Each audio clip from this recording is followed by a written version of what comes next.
Selamat datang di Novel Bersuara.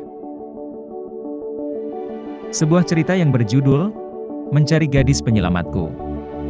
Episode 15. Oleh autor Siti Jariah.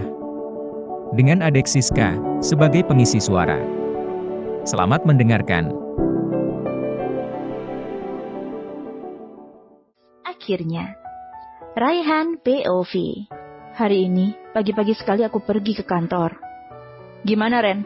Sudah kamu bawakan yang saya pesan? Tanyaku pada Reno. Sudah Tuan, jawabnya sambil memberikan sebuah tote bag padaku. Kubuka bajuku dan berganti dengan baju berlogo nama perusahaan. Sebuah baju yang biasa dipakai karyawan staf di perusahaan.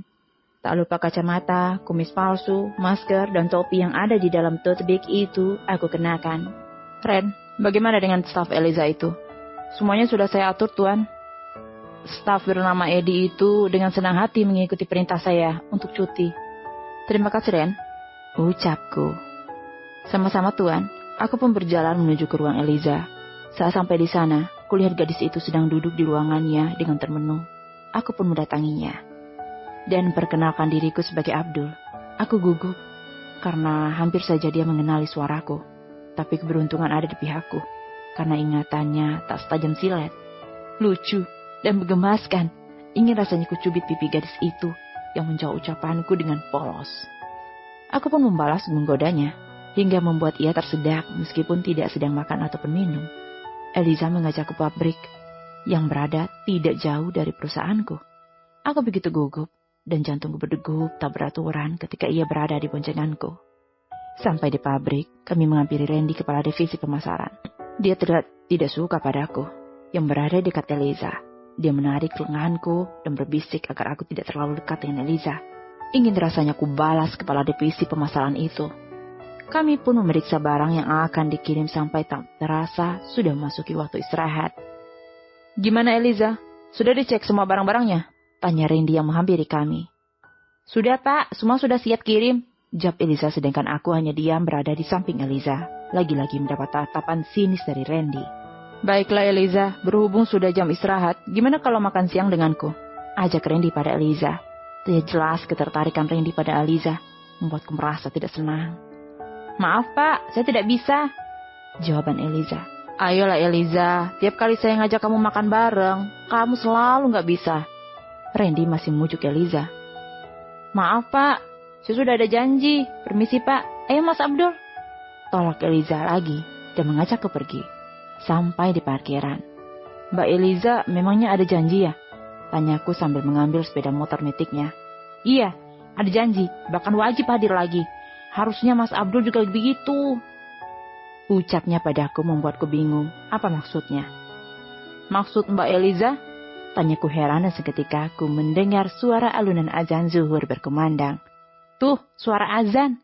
Kita kan wajib hadir menjalankan salat menyembah Allah Subhanahu wa Ta'ala. Mas Abdul sholat kan? Aku tersenyum pada ucapan wanita bermasker di hadapanku ini. Insya Allah Mbak, jawabku yakin. Kalau gitu, tunggu apa lagi? Kita cari musola terdekat yuk, ajaknya. Dan ku sambut dengan senang hati. Aku dan Eliza berbonceng menaiki sepeda motor, mencari musola terdekat di perjalanan kami. Akhirnya sampai di sebuah musola kecil yang sangat indah, sederhana, teduh, tempat di mana semua umat Islam menjalankan kewajibannya, memanjatkan doa pada Sang Ilahi. Aku memarkirkan sepeda motor yang kami naiki di bawah pohon besar dekat musola yang menambah keteduhan di panasnya suasana siang hari. Aku masuk ke dalam musola yang sudah mulai sepi karena terlihat semua selesai menjalankan kewajibannya dan beranjak keluar dari musola. Aku pun menuju tempat berwudu sekilas ku melihat Eliza masih di sepeda motor metiknya, mengambil mukena dari jok sepedanya. Ku buka masker dan melepas sejenak kumis palsuku sembari mengambil air wudhu, membaca niat dan bersucikan diri. Setelah selesai berwudhu, aku memakai kumis palsuku kembali dan bergegas ke dalam musola menjalankan sholat zuhur 4 rakaat. Selesai salamku, tadahkan tanganku panjatkan doa. Ya Allah, semoga Engkau benarkan hati dan perasaan hamba ini, bahwa gadis yang bersama hamba ini adalah gadis yang sama dengan gadis yang Engkau kirim untuk menyelamatkan hamba waktu itu. Amin. Saat aku selesai berdoa, aku balikkan dudukku menghadap ke belakang. Betapa aku terkejut melihat seorang gadis dengan mukenanya menjalankan sholat tepat di hadapanku. Subhanallah, begitu cepat engkau menjawab doaku ya Allah. Eliza, gumamku lirih, masih terus memandangi wajah gadis di hadapanku tanpa tertutup masker, sedang menadahkan tangan memanjatkan doa. Wajah cantik itu, wajah yang sama, terlihat teduh, terlihat manis, terlihat begitu polos, begitu baik. Alhamdulillah, aku masih bisa diberi kesempatan untuk melihatnya kembali. Gadis penyelamatku, akhirnya aku menemukanmu.